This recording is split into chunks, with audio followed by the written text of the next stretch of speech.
Hey y'all, it's Amanda with Tap Mom and the Big Brigade. Hope everybody's having a good night, day, morning, whenever you're watching this. This one is for Chris. The fun, non-popular opinions.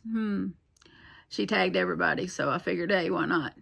I'm one of those opinionated people. So I wrote down some things, and then I figured I would just fly by the seat of my pants after that. You'll either love it or hate it. Either way, we're going with it. So my first one was, I don't agree with stash shaming. Stash shaming is when you tell someone they have too much yarn. You'll never use all that yarn in your whole life. You'll never use that yarn. So, it's mine. I paid for it. I didn't ask you to pay for it. Get over yourself. I follow this yarn because it's my collection. I use it. Yes, I use it. I use it to make things. I use it to do giveaways. I use it to share. It's mine. I add to it, subtract to it,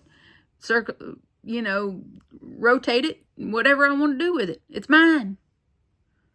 I add to it constantly if I want to, because guess what? It's mine. I'm not asking anyone else to pay for it. So stop the stash shaming. If you can't afford a big stash, I'm sorry. Enter in a bunch of giveaways. People are having giveaways all the time and giving away yarn. Enter in some giveaways. Save your pennies. Look for the big deals. Black Friday deals are everywhere right now. Get in on some of them. Everybody starts with Red Heart. Red Heart's not that expensive. Get some. It's good yarn. All you got to do is wash it with some fabric softener and it's perfect. Stop the stash shaming. I don't let people stash shame me anymore. Yes, I have quite a bit, but I know people that have 3 times as much as me. And I don't stash shame them either. Have a little envy, but not I don't shame them. Next, people who don't fix their animals. Please spay and neuter your animals. Come on, people. Have you seen how many animals that are left abandoned and unwanted at the shelters and rescue? Come on. Fix your animals. Seriously, neuter and spay your animals. This is not only help control the pet population, it also is good for their health. Boy and girl dogs, male and female, both can get cancer from hormones generated by their parts. The older they get with those parts intact, the higher their chances of getting cancer. Spay or neuter your pet and prevent this from happening to them later in life. I don't care if they're not going to get mated or if they're not going to get, if they're not going to be in a situation to get mated, but save their life by getting them spayed or neutered. Because later on in life, you are upping their risk of cancer if you don't. Just saying. Not to mention, it will help calm them down. Spay or neuter your pet. It's a big pet peeve with me. All right. People that don't control their small children on camera. Really. I've seen this in multiple videos. I don't say anything because, well, they're not my children. I click off the video as soon as I see the child come in and start acting a fool. I just click off. Because, they need to learn some respect. I'm sorry. This is an unpopular opinion I'm having here, okay? But I do think that if you have small children and you have a YouTube channel, or grandchildren for that matter, then you should teach that child how to respect what you're doing. I've seen, there is at least one channel that has taught their child to respect what they're doing and to wait and come back when the time is more appropriate for them to be in front of the camera. But I have seen, a few that I was like, really? You need to pause your video and go get your child under control and then come back and finish your video. Because no one wants to see this out of control child. We want to see your content, but we don't want to see this out of control child that you're dealing with. It takes away from your content. It just does. Have some respect for your viewers. We don't want to see this out of control child. We wanted to see you.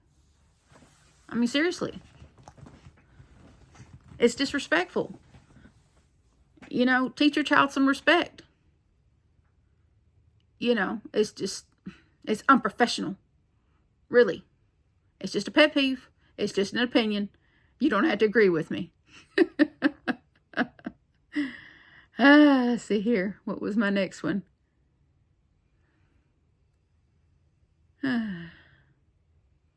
Oh. Folks that have issues with tucking in their ends at the end of the project, or having too many ends to tuck in. Get over it. Get over it. It's near about therapeutic to me. It doesn't bother me whatsoever to tuck ends. If I have a bunch of ends to tuck in, it just doesn't bother me. It's just part of the craft to have to tuck in ends. It's just part of it. And I don't know why people make such, oh, I'm doing it this way so I don't have to tuck in all those ends. Really? Is it that bad? Come on, people. Just tuck in the ends. It's not a big deal. Why is such a big deal made about tucking in ends? It's not a big deal. It's really not. Get over it. Everyone has to do it.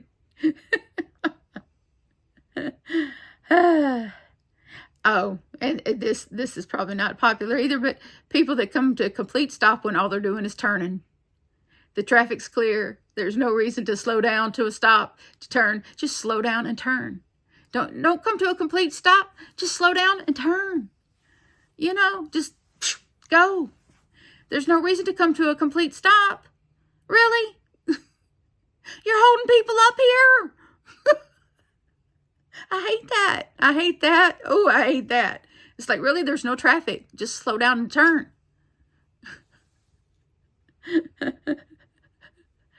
Really? You got to hold up a whole line of folks just so you can turn, and there's no traffic coming on the other side.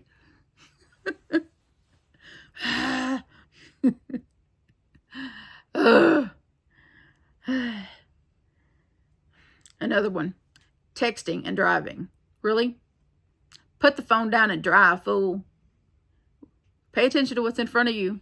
How many people have gotten killed from texting and driving? How many people have wrecked their cars from texting and driving? Ain't nothing that important. Nothing that important that you got to text on your phone and drive at the same time. No. No. You hear your phone go off and you think it's all so important, pull into a parking lot somewhere and put it in park and answer that text.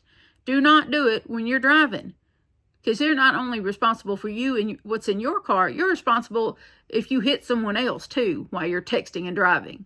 Same goes for talking on the phone and driving. You know, get you a hands-free device. Get a Bluetooth and connect it to your speakers and, you know, talk on a Bluetooth device.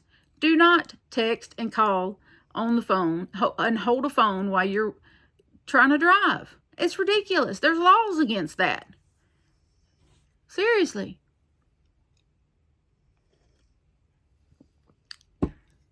Seriously. I was trying to think of something else, but... And you barking dog. Teach your dog not to do that. Give them treats. Make sure if you got a dog that you know is going to bark their head off while you're gone, make sure that dog has been outdoors to do their business. Make sure that dog is fed. Make sure that dog has a toy so that they don't feel alone when you're gone. Now, some of them dogs you can't prevent this with because they're just yappers. They're little small yapper to yappers. They're just going to do it no matter what. But some dogs, you can wear them out. You could play with them a bit. You know, play with them with a toy. Play fetch with them for 30 minutes or so and wear them out real good before you leave. You know, just play with your dog a little bit and wear them out a little bit before you have to leave them. And that way, they're too tired to yippity-yip, bark, and disturb your neighbors while you have to go. I have 6 Labradoodles living next door. 6. They bark at everything. Everything. If the wind blows, ooh, they howl too. Yes. So I know from what I speak. They need to be exercised and worked out before they're left alone. Now, my dogs, please, all they need is to make sure that they've had something to eat and that they've been outside. And leave their water bowl in here. And you can leave them alone for hours and hours and they won't bother a thing and they don't make any noise. My dogs very rarely bark.